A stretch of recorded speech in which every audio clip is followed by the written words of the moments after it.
لا إله إلا الله محمد رسول الله عليه صلاة الله وآله والأحبة لا إله إلا الله محمد رسول الله عليه صلاة الله وآله والأحبة Shine your mercy like the sun and be gracious as the earth. Let your kindness come like rain that cares not whom it falls upon. And let ocean deep your wisdom be, your heart a lantern spreading peace. Give yourself in love of him, be like Al-Habib.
Seiring dengan terbitnya fajar mentari, kami tak pernah lelah memikul risalah ilahi.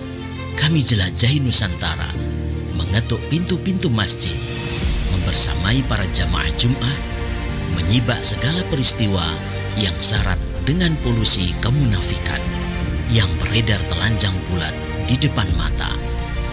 Jari jemari kami terus mengalir merekam semua peristiwa. Kami hadirkan solusi cemerlang yang bersumber dari ideologi Islam kafah dalam sebuah media buletin dakwah kafah yang terbit setiap hari Jumat. Sebuah buletin yang inspiratif, ideologis, mengupas berbagai persoalan dari sudut pandang Islam, menambah romansa keberkahan di hari Jumat Anda. Selamat menyaksikan bedah buletin dakwah kafah bersama saya Indra Fakhrudin, Direktur Rumah Inspirasi Perubahan, hanya di YouTube channel Rumah Inspirasi Perubahan. Bismillahirrahmanirrahim. Assalamualaikum warahmatullahi wabarakatuh. Alhamdulillahi wa kafa, salatu wassalamu ala rasulillahil mustafa wa ala alihi wa sahbihi wa man wafa, la hawla wa la quwwata illa billahil aliyil azim, amma ba'du. Alhamdulillah, pemirsa YouTube channel Rumah Inspirasi Perubahan, rahimani wa rahimakumullah. Kita bersyukur pada Allah Subhanahu wa taala bisa kembali di Jumat sore dan di bulan Ramadan yang penuh berkah ini kita dipertemukan di bedah buletin dakwah kafah edisi 387. Alhamdulillah hari ini istimewa, kita sudah masuk di 10 terakhir bulan Ramadan yang ini merupakan puncak atau inti dari bulan Ramadan yang tentu kita harus terus menjaga stamina keimanan kita sehingga kita masih terus bisa kokoh semangat mengisi bulan Ramadan ini dengan berbagai macam amal ketaatan. Salah satunya kita ingin berbagi pemikiran-pemikiran solusi-solusi dari Islam untuk mengupas berbagai persoalan di tengah-tengah masyarakat kita dalam sudut pandang Islam.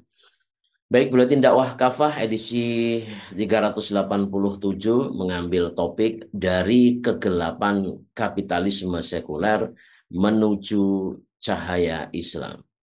Kita ingin membuat satu refleksi di penghujung bulan Ramadan ini, ya, dan yang sebentar lagi sudah betul-betul meninggalkan kita. Artinya kita sekarang ini sudah berada di babak akhir bulan Ramadan. Tinggal beberapa hari lagi Ramadan akan segera berlalu meninggalkan kita. Tentu dalam suasana yang penuh rasa haru. Ya, di sisi lain, eh, artinya kita ada dua perasaan ya di akhir penghujung bulan Ramadan ini. Di satu sisi kita itu sedih karena kita harus berpisah dengan bulan Ramadan, dan di satu sisi kita itu berbahagia karena diberikan kesempatan oleh Allah Subhanahu wa taala untuk bisa melaksanakan atau bertemu dengan bulan suci Ramadan ini.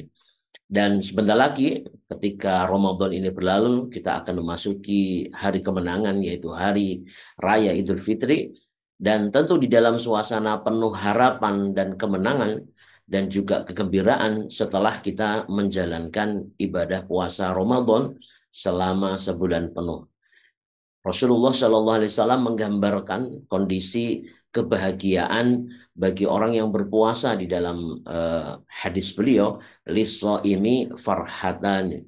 Bagi orang yang berpuasa itu ada dua kebahagiaan. Farhatun 'inda fitrihi wa farhatun 'inda liqa'i rabbih. Yaitu kebahagiaan saat berbuka, saat kita iftar, ya ini tentu saat yang kita nanti-nanti ketika kita berbuka, saat maghrib nanti, atau pada saat kita nanti itu masuk sudah menyelesaikan ibadah puasa kita, kita beridul fitri, ya berbuka, artinya pagi hari kita sudah tidak berpuasa lagi. Semuanya berbahagia. Dan kebahagiaan yang kita tunggu, ya sejatinya itu kebahagiaan yang kedua, wa farhatun 'inda liqa'i rabbih, yaitu kebahagiaan pada saat kita bertemu dengan Tuhannya, yaitu adalah Allah Subhanahu wa taala, tentu dengan membawa pahala puasa kita.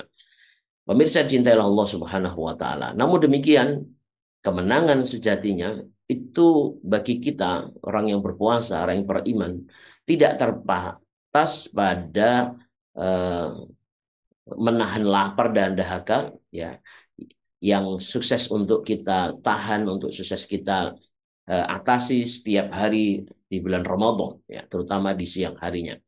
Namun ada satu kemenangan besar, ya, bagi seorang yang berpuasa, bagi kaum muslimin, adalah saat kita mampu meraih predikat takwa.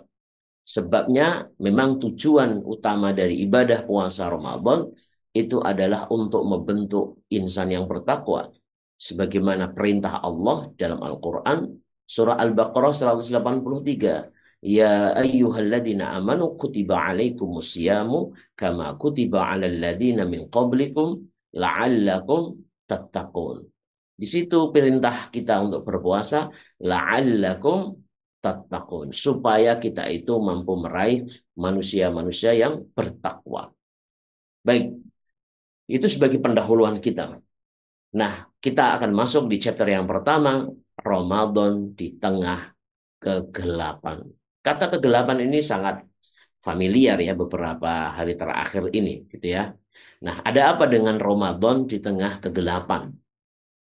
Karena kita sangat sedih di tengah suasana Ramadan yang penuh keberkahan limpahan rahmat dari Allah Subhanahu wa taala, ya, tetapnya kebaikan dan bertambahnya kebaikan itu.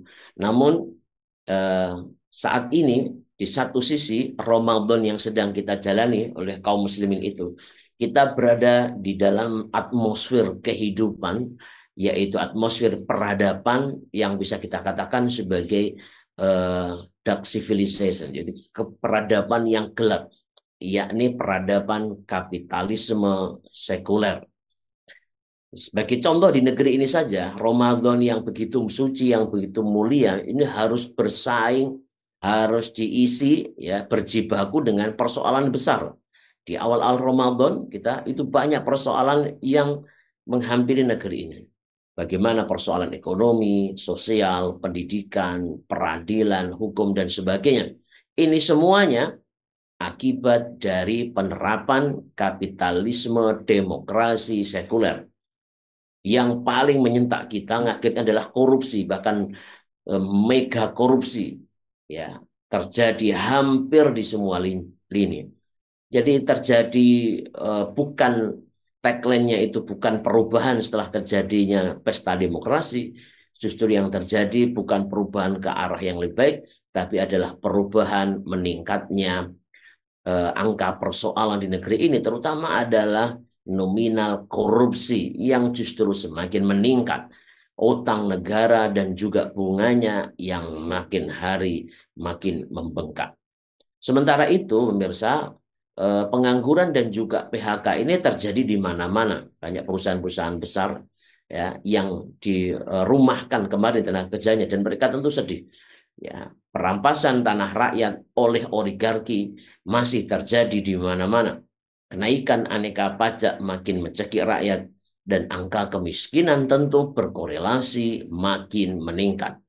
Problem moral dan sosial makin akut di tengah-tengah masyarakat. Hukum masih tajam ke bawah dan juga tumpul ke atas. Sehingga wajah keadilan pun jauh panggang dari api. Nah, kalau kita sudah lihat bagaimana potret gelap seperti itu, maka bisa dipastikan suasana Idul Fitri yang akan segera datang menghampiri kita, yang semestinya dirayakan dengan penuh kegembiraan, akan diwarnai oleh kenyataan pahit bahwa negeri ini masih berada dalam kegelapan. Makanya tidak aneh jika beberapa waktu lalu muncul rame tagar Indonesia gelap. Itu di negeri ini. Bagaimana di luar Indonesia atau di luar negeri, khususnya di dunia Islam. Ternyata kondisinya tidak jauh berbeda. Sama-sama gelap. Salah satu bukti nyata dari kegelapan yang melanda dunia Islam ini adalah penderitaan rakyat Palestina selama lebih dari 7 dekade di bawah penjajahan entitas Yahudi. Penjajahan ini masih berlangsung puluhan tahun karena dukungan penuh oleh Amerika Serikat dan Barat imperialis. Dalam kasus yang mutakhir ya, dalam setahun terakhir ini yang paling banyak menyita perhatian. Sudah puluhan ribu warga Palestina, juga termasuk anak-anak dan juga perempuan, yang dibantai oleh tentara Zionis laknatullah alaih dengan senjata yang justru didanai oleh Amerika Serikat. Pembantaian itu atau genosida itu bahkan sudah mulai terjadi sebelum Ramadan tahun lalu. Bahkan Zionis itu seakan-akan benar-benar menjadikan aksi brutalnya itu di bulan Ramadan. Padahal baru saja mereka itu menyatakan perjanjian gencatan senjata. Tapi ya memang seperti itu karakter dari Zionis Yahudi yang selalu melanggar perjanjian. Ya, makanya sungguh aneh, sungguh bodoh kalau kita itu masih percaya kepada karakter Zionis Yahudi laknatullah alaih itu. Nah, di dalam suasana yang kita sebut tadi itu kejahatan senjata, entitas Yahudi tidak berhenti dari kebrutalannya dalam membunuh rakyat Palestina. Maka dalam konteks ini benar bahwa ketika Allah Subhanahu wa taala berfirman di dalam surah Al-Baqarah ayat 217 yang ini harus menjadi cara berpikir kita. Kita itu harus menggunakan cara berpikir Al-Qur'an. Ya, Allah berfirman dalam surah Al-Baqarah 217, "Wala yazaluna yuqatilunakum hatta yaruddukum an dinikum in istata'u." Mereka ini orang-orang kafir tidak akan pernah berhenti memerangi kalian sampai mereka itu dapat mengembalikan kalian dari agama kalian jika mereka itu sanggup. Nah, di sisi lain kita bisa melihat sebagian penguasa Muslim dan juga Arab ini justru banyak yang memilih berdamai atau menormalisasi hubungan dengan entitas Yahudi. Para penguasa zalim tersebut mengabaikan penderitaan saudara-saudara mereka di Palestina. Nah, itu adalah persoalan yang sampai sekarang ini terjadi khususnya di saudara-saudara kita di Palestina. Di fakta yang lain, dunia Islam sekali lagi masih juga dalam keadaan gelap. Akibat sekali lagi adalah hegemoni Amerika Serikat dan Barat melalui imperialisme modern. Nah, negara-negara Muslim yang sangat kaya yang dianugerahi oleh Allah Subhanahu wa taala sumber daya alam ini justru dikuasai oleh kepentingan asing melalui berbagai cara. Ya, kita lihat ada beberapa cara bagaimana negeri Muslim itu dikuasai oleh kepentingan Amerika Barat ya dan negara asing. Di antaranya yang pertama melalui intervensi politik ya, intervensi politik. Di mana kalau kita perhatikan pemirsa, banyak pemimpin dunia Islam itu adalah boneka Barat yang dipilih bukan untuk melayani rakyat, tetapi untuk eh, melanggengkan kepentingan Amerika Serikat dan sekutunya. Jadi ini adalah intervensi politik. Ya. Yang kedua adalah ketergantungan ekonomi. Dua faktor ini penting, yaitu politik. Yang kedua adalah ekonomi. Di mana negeri-negeri Muslim ini dijerat melalui utang ribawi dari lembaga-lembaga keuangan internasional seperti IMF dan Bank Dunia. Akibatnya mereka tidak bisa menentukan kebijakannya sendiri. Ya, dan utang ini juga ternyata merupakan bagian dari strategi imperialisme. Dan yang ketiga, persoalan tidak kalah penting, militer. Ya, dunia Islam dilemahkan secara militer. Dunia Islam dijauhkan dari kemandirian militer dan terus dipaksa bergantung pada senjata buatan Barat. Ini adalah garis besar yang bisa kita sampaikan ya. Bagaimana kenapa kita itu negeri Muslim, negeri Islam yang sumber daya alamnya luar biasa, tetapi justru dikuasai oleh mereka. Padahal Allah Subhanahu wa taala ini telah memperingatkan agar kaum muslimin ini tidak tunduk apalagi dikuasai oleh kaum kafir.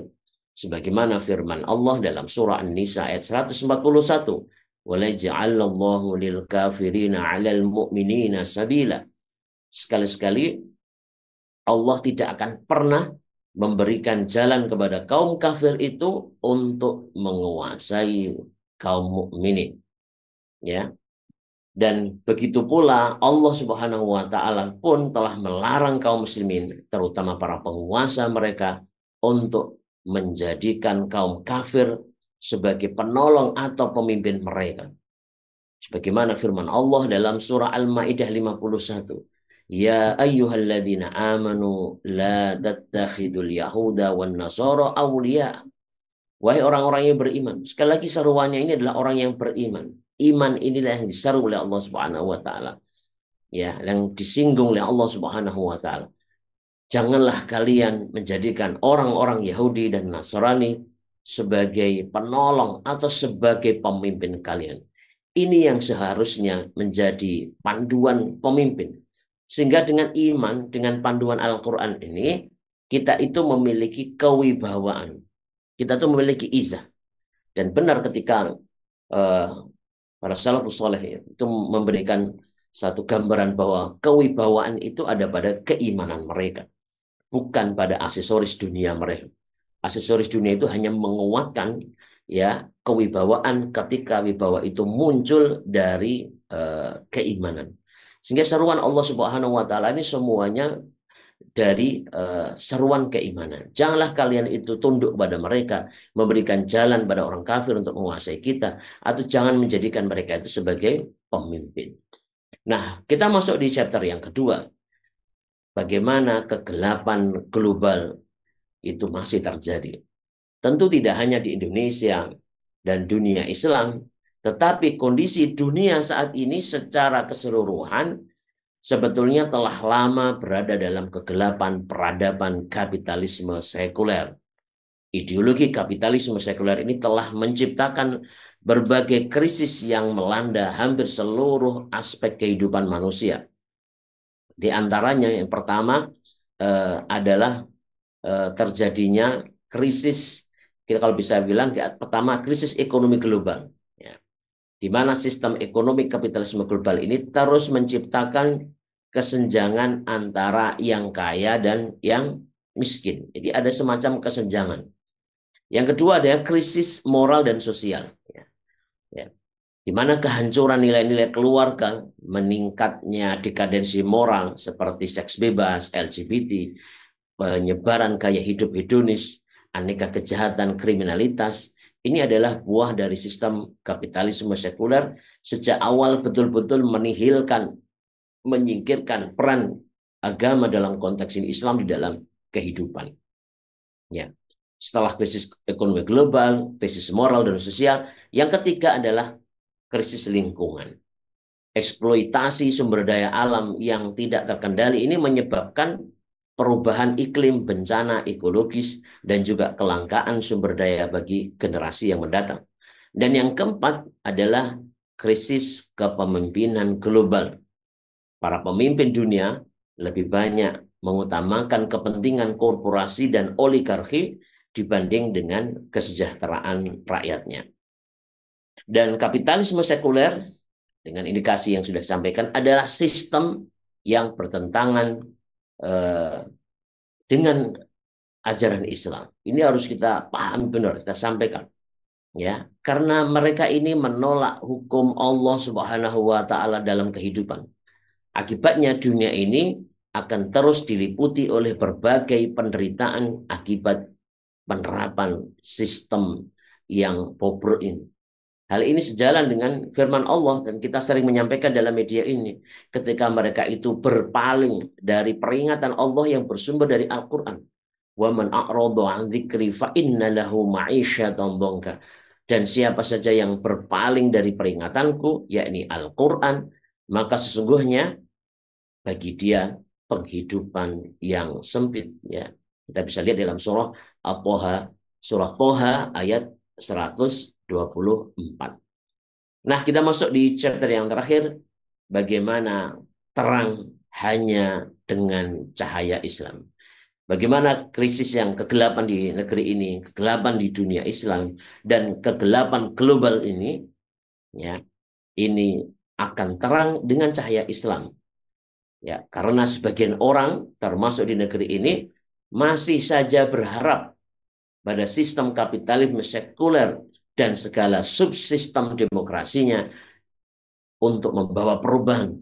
Sudah begitu banyak mengalami kegagalan, kenapa masih percaya? Maka ini juga harus koreksi, ya, khususnya bagi pemimpin kita, ya, kaum muslimin, ya, ataupun juga para asatidz, para ulama. Mereka menginginkan perubahan, tapi di satu sisi mereka itu masih menjadikan jalan kapitalisme sekuler dan subsistemnya demokrasi ini sebagai jalan yang bisa membawa perubahan. Ini masalahnya. Ya, namun faktanya menunjukkan bahwa sistem sekuler inilah yang justru menjadikan masalah. Ketika awal jalan perubahan yang diraih ini dari salah, maka hasilnya juga akan salah. Kalau sudah tahu sistem ini membawa kegagalan dan justru kita raih, kita tapaki jalan itu, sama saja kita merencanakan kegagalan. Dan sekularisme ini bahaya. Karena sekularisme al-ilmaniyah ini fasludin anil haya. Memisahkan agama dari kehidupan. Inilah menjadi persoalan pokok kehidupan kita itu. Akibatnya dengan sekularisme ini, hukum-hukum Allah tidak diterapkan dalam semua aspek kehidupan.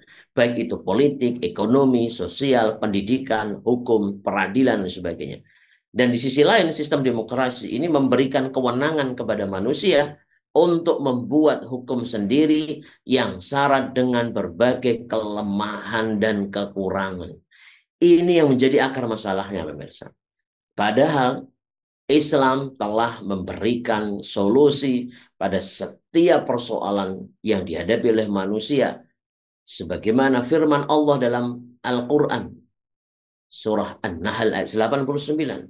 وَنَزَّلْنَا عَلَيْكَ الْكِتَابَ تِبْيَانًا لِكُلِّ شَيْءٍ وَهُدًى وَرَحْمَةً وَبُشْرَى لِلْمُسْلِمِينَ.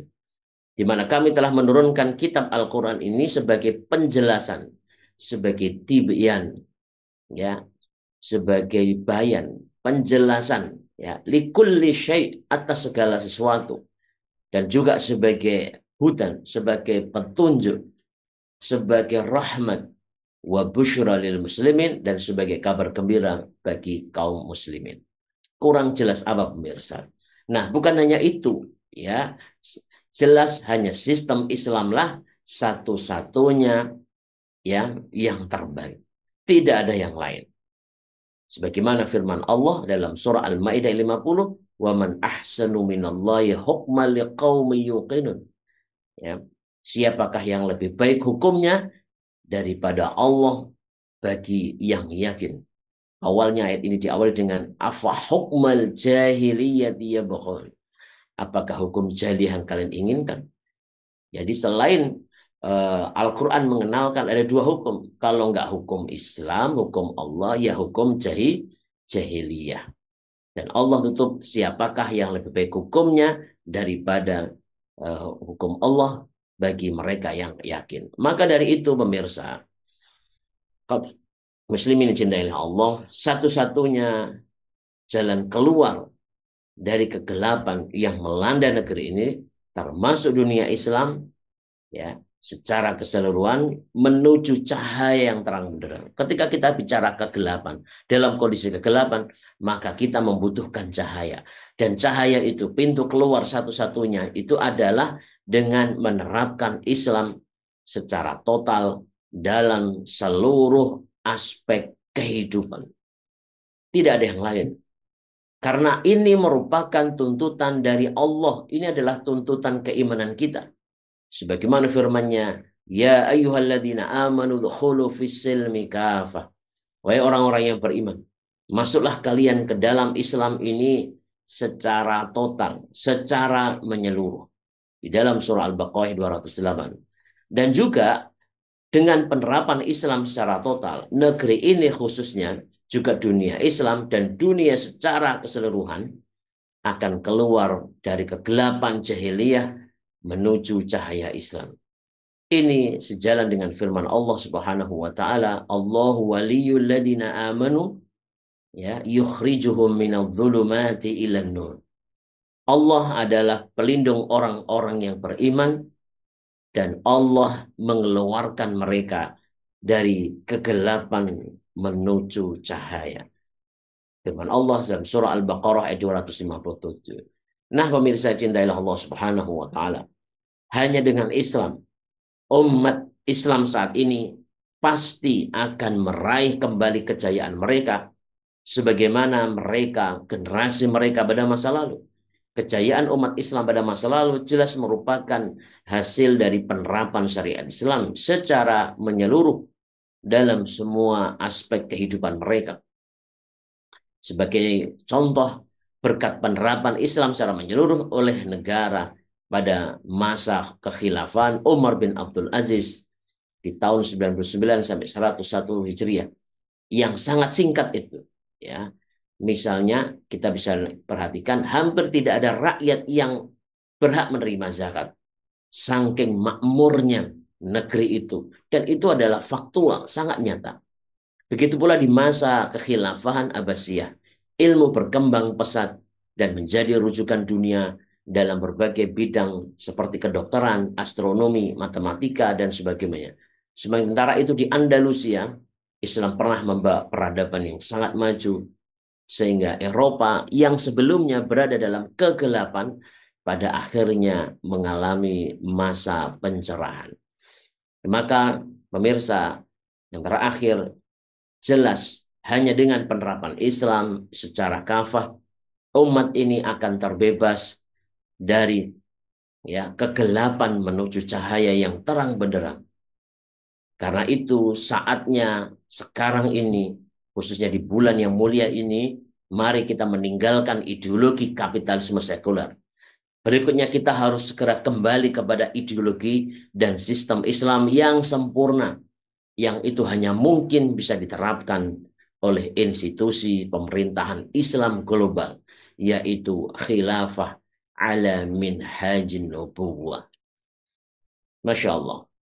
Yang terakhir dalam lembar hikmah Buletin Dakwah Kafah edisi 387, Allah Subhanahu wa taala berfirman dalam surah Al-Maidah 45, "Wa man lam yahkum bima anzalallahu fa ulaika humudz zalimun."